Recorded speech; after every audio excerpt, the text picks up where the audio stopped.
Greetings and salutations. It is I, Professor Macabro, here again to regale you with a much-delayed movie review. Yes, indeed, getting late into the party with these recent releases, but again, if I can't see it in the theater, I have to wait until I either find it in physical media or it eventually comes streaming into the grand old country of Mexico. And this one took a while. Yes, indeed, I was already seeing my fellow horror community friends talking about it. It hit streaming in Paramount Plus, and I was like, no, you're in Mexico. And I really wanted to find a physical copy, but I couldn't find anyone cheap. So I was like, God, just twiddling my thumbs, waiting for it to finally land. And it finally landed. It was a good weekend, because I got to see Good Boy, and finally saw Scream 7. Yes, indeed. Now, the newest entry to the Scream franchise, hailing the return of Neve Campbell as Sidney Prescott. After an absence, because of payment disputes in the other one, Ghostface Takes Manhattan. Yes, indeed. And, of course, there was a big controversy because the sisters that were, the Carpenter sisters that were being set up as the new leads in Scream 5 and 6, well, unfortunately, things run amok, and they had to leave. Well, one of them was fired, and the other one, in a solidarity, also left. But yes, oh boy, what a shit show that was. But they still powered through, and they made Scream 7, and I was hyped for this.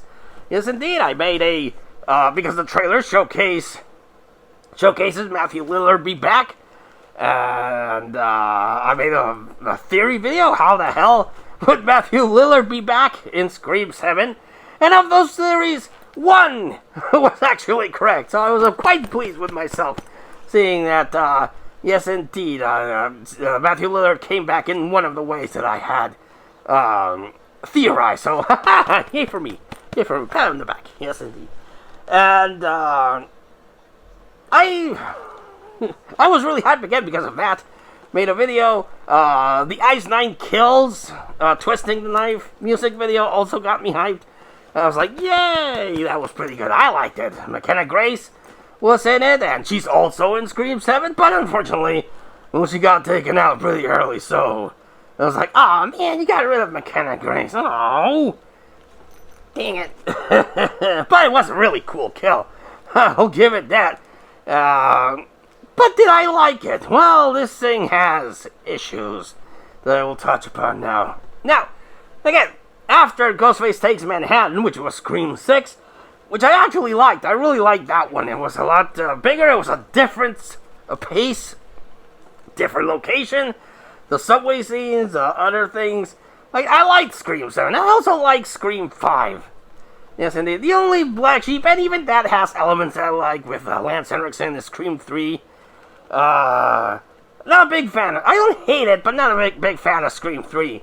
Scream 4, did the thing other than the weird filter that they used that made the movie look weird. I like that one.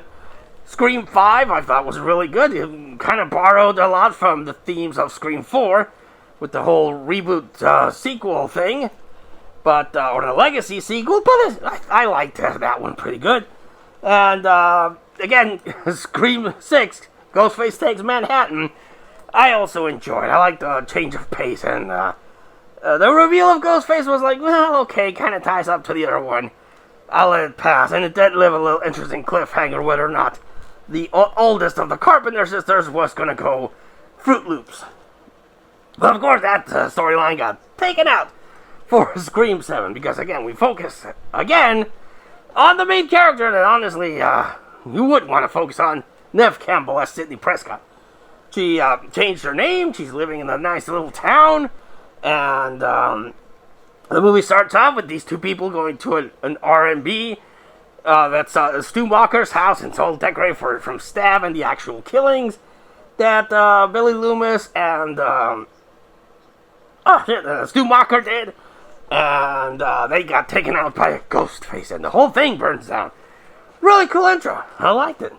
So then we follow Sidney Prescott, and then she gets a call, and it's Stu Macher, alive, all scarred. And everyone's like, fuck's going on, Stu Macher? I thought you were dead. but the internet said that there's legends that he might still be alive. What's going on?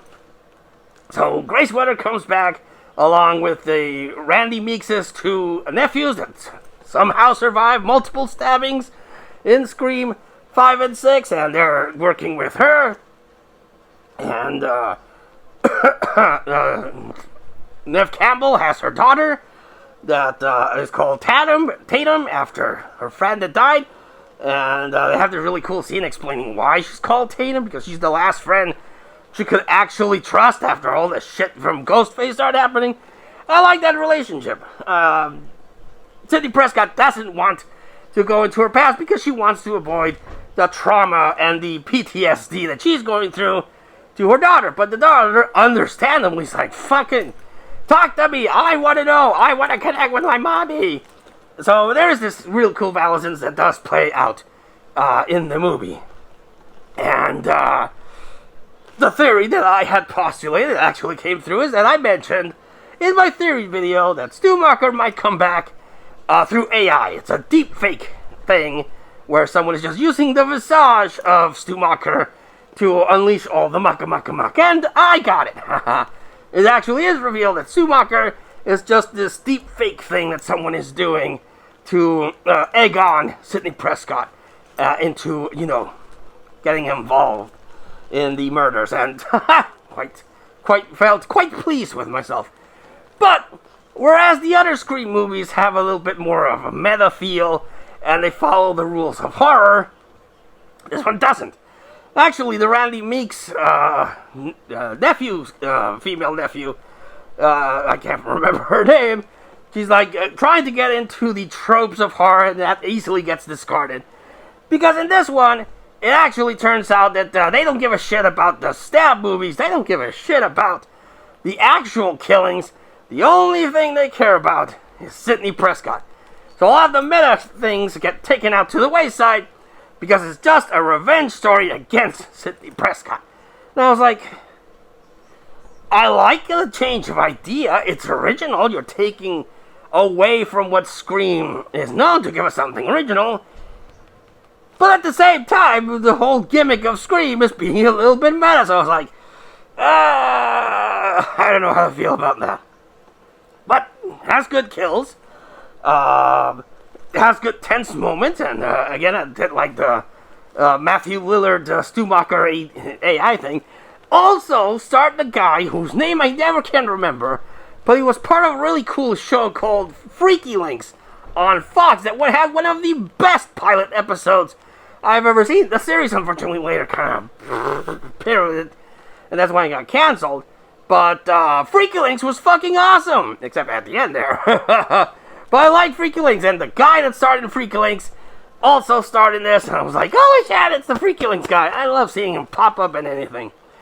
Now, the reveal of Ghostface, everything was set up pretty cool. The build-up was cool. Is Stu Macher alive? If he's not, what's going on? I don't know. Then they kill a Ghostface really early on, and you're like, well, he's dead. But it turns out he's working for someone else. So, again, you have a 3 Ghostface situation. So you're like, what's going on? I like that build-up. But the final reveal was like, really? Them? Again, what is that thing? Subverting expectations is the thing that a lot of people will say, but I'm like, really? Her? Because it turns out it's Sidney Prescott's neighbor. Well, that's why she's obsessed only with Sidney Prescott. She doesn't give a fuck about the stab movies or the franchise. It's only against her because Sidney Prescott in 4 wrote a book, inspired this lady to be strong and stand up to her abusive husband by murdering him. But then Sidney Prescott went into hiding, and she's like, my hero has abandoned me. Revenge! And that's why she's looking for revenge. And I'm like, that's a pretty weak reason to want to get revenge. I'm like, I get you're crazy, but that kind of sucks. So I didn't like the reveal of the Ghostface in this one, or how everything tied. I was like, well, that's kind of disappointing. I'm not happy with that. But everything up to that point, I liked. So yes, indeed. So, I did enjoy the movie. Again, only nitpicks. Negative points are the fact that they completely got rid of the whole meta thing, which some people were already saying was stale, so again, I understand why they wanted to do something different. I appreciate it, but I don't think it worked that well. Again, it completely disregards, for necessity, that completely disregards what happens with the Carpenter sisters. They do kind of mention the previous entry, Ghostface Takes Manhattan, and how it was rough, because now Gale Waiter has the nerve damage from being stabbed, and she's taking medicine, and she's not dealing with Dewey's death very well. So I like that, but yes, indeed, it's kind of a disappointing entry. I'm not gonna lie, not bad, but the reveal of Ghostface and the complete taking out of the meta thing was took me off from the movie. I would still recommend it, and if I'm able to find a cheap copy on physical media, you bet your ass I'm gonna get it, because I still like the Scream franchise, and I do want to see it eventually continue. Maybe reach the point where we finally go to space. We already had Ghostface Takes Manhattan.